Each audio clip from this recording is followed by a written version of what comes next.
Anticlimax or Bathos and Climax. An anticlimax or bathos is a figure of speech which means an event for which you were excited or expecting something but that causes disappointment.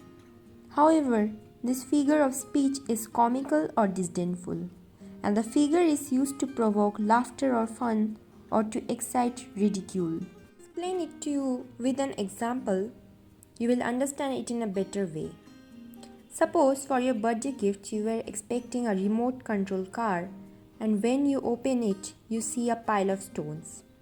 Would not this provoke laughter and a tint of disappointment to you?